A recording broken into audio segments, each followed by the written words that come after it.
നമസ്കാരം. എല്ലാവർക്കും ഓണാശംസകൾ. ഇനി പറയുന്നൊരു കാര്യമില്ല, ഓണം കഴിഞ്ഞു. എന്നാലും ഒരു ആശംസ, നമ്മുടെ ചാനൽ വീണ്ടും സജീവമാവുകയാണ്.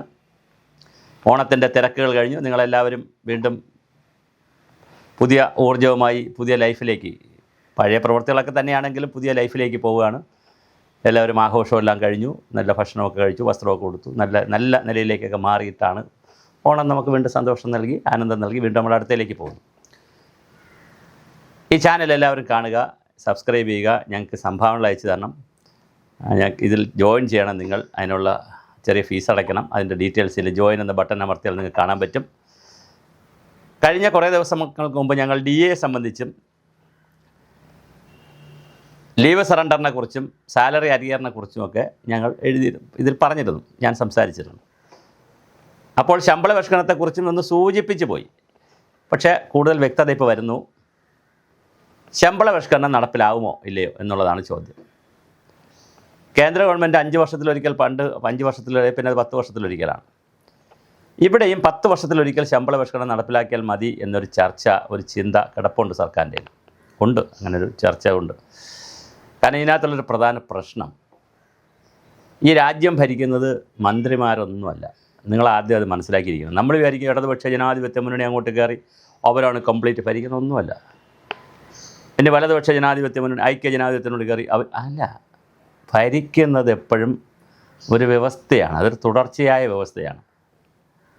അത് സെക്രട്ടേറിയറ്റിലിരിക്കുന്ന ഉപരിവർഗമായിട്ടുള്ള, ഞാൻ ജാതി മതമല്ല പറയുന്നത് കേട്ടോ, ഒരു ക്ലാസ് ആളുകളാണ്. അവർ IAS-കാരും IPS-കാരും പിന്നെ കുറച്ച് ഹയർ ഓഫീസർ, ഇവരാണ് തീരുമാനം എടുക്കുന്നത്.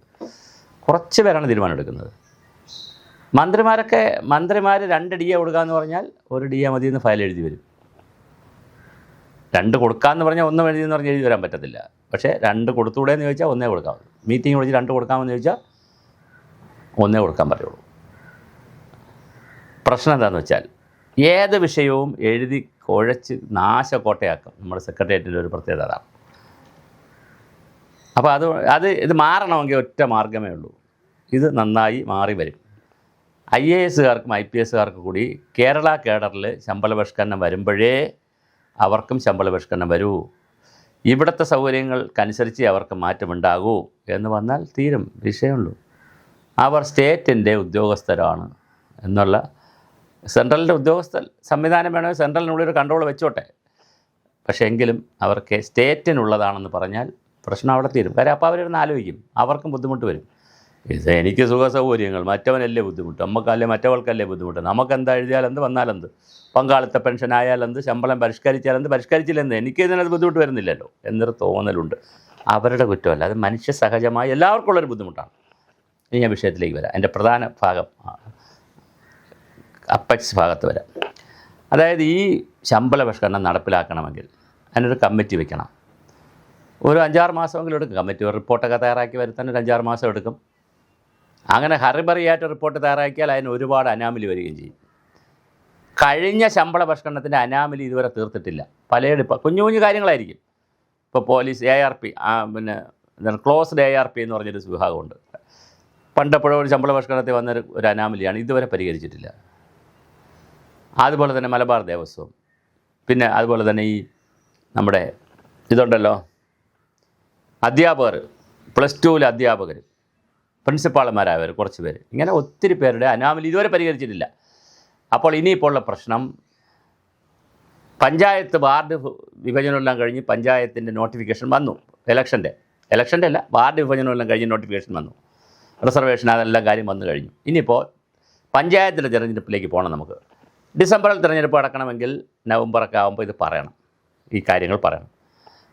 അല്ലെങ്കിൽ ഒരു ഒക്ടോബർ അവസാനമെങ്കിലും തിരഞ്ഞെടുപ്പിനെക്കുറിച്ച്, അതായത് ഒക്ടോബർ, നവംബർ, ഡിസംബർ മാസങ്ങൾ തിരഞ്ഞെടുപ്പ് മാസങ്ങളായിരിക്കും കേരളത്തിൽ, പഞ്ചായത്ത് രാജിലെ തിരഞ്ഞെടുപ്പുകൾ.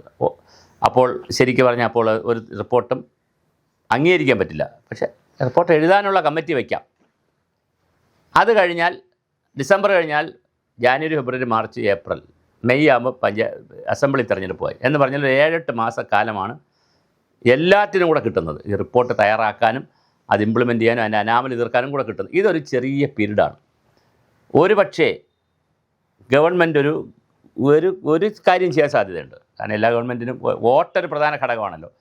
ചിലപ്പോൾ ശമ്പള പരിഷ്കരണത്തിന് കമ്മിറ്റിയെ വയ്ക്കും, ആ കമ്മിറ്റി റിപ്പോർട്ട് ചിലപ്പോൾ കൊടുക്കും, ആ റിപ്പോർട്ടിൽ ചില കാര്യങ്ങൾ ചിലപ്പോൾ നടപ്പിലാക്കാമെന്ന് പറയും. ഇങ്ങനെയൊക്കെയുള്ള ചില പൊടിക്കൈകൾ കാണിക്കാൻ, പൊളിറ്റിക്കൽ പൊടിക്കൈകൾ കാണിക്കാൻ സാധ്യതയുണ്ട്.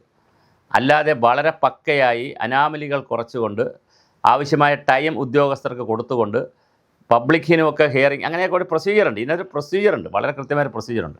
ഈ പ്രൊസീജിയർ മുഴുവൻ ഫോളോ ചെയ്ത് ഒരു കമ്മിറ്റിയെ വെച്ച് ആ കമ്മിറ്റി ഇതെല്ലാം പരിശോധിച്ച് ആവശ്യമായ റിപ്പോർട്ട് തയ്യാറാക്കി അത് കൊണ്ടുവന്ന് അനാമലിയൊക്കെ പരിഹരിച്ച് ആളുകൾക്ക് പൈസ കിട്ടാൻ, ഇതിൻ്റെ ഒരു ബെനിഫിറ്റ് കിട്ടാൻ കുറച്ച് കാലം എടുക്കും.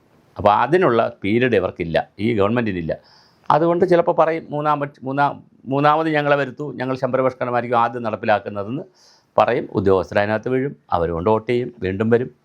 അങ്ങനെ വരട്ടെ. ആര് വരുന്നു എന്നുള്ള, സെക്രട്ടേറിയറ്റിൽ ആര് വരുന്നു എന്നുള്ളത് നമ്മുടെ ചാനലിൻ്റെയോ എൻ്റെയോ ഒരു പർവ്യൂവിൽ വരുന്ന വിഷയമല്ല, അത് ജനാധിപത്യമല്ലേ. പക്ഷേ ശമ്പള പരിഷ്കരണം നടക്കാനുള്ള സാധ്യത വളരെ വളരെ കുറവാണ് സമ്പൂർണ്ണ അർത്ഥത്തിൽ. പിന്നെ ഞാനീ പറഞ്ഞ ചില സ്റ്റെപ്പുകളൊക്കെ ചിലപ്പോൾ നടത്തത്തിരിക്കും, അത് ഇലക്ഷൻ വരുന്നതുകൊണ്ട്. സമ്പൂർണ്ണ അർത്ഥത്തിൽ നടക്കാനുള്ള ഒരു സാധ്യതയുമില്ല. പ്രകടന പത്രികയിൽ 9 വർഷങ്ങൾ കൊണ്ട് പറയുന്നൊരു കാര്യമാണ് പങ്കാളിത്ത പെൻഷൻ. അവസാനം ഒരു വാക്കുകൂടെ പറഞ്ഞ് ഞാൻ അവസാനിപ്പിക്കാം. പങ്കാളിത്ത പെൻഷന് പകരം അഷ്വേർഡ് പെൻഷൻ ഞങ്ങൾ കൊടുക്കും എന്നൊരു വാഗ്ദാനം ഇടതുപക്ഷ മുന്നണി പറഞ്ഞിരുന്നു. അതിന് ഞങ്ങൾ കേന്ദ്രത്തിൽ എഴുതിയിരിക്കുകയാണ്, അവരും കൂടെ സമ്മതിച്ചാലേ ചെയ്യാൻ പറ്റുള്ളൂ എന്നൊരു ന്യായമാണ് പറഞ്ഞുകൊണ്ടിരുന്നത്. പക്ഷേ വിവരാവകാശം വഴി ഇപ്പോൾ പുറത്തു വന്നിരിക്കുന്ന വിവരം, അങ്ങനെ ഒരു ലെറ്റർ ധനകാര്യ വകുപ്പിൽ നിന്ന് കേന്ദ്രത്തിന് അയച്ചിട്ടില്ല.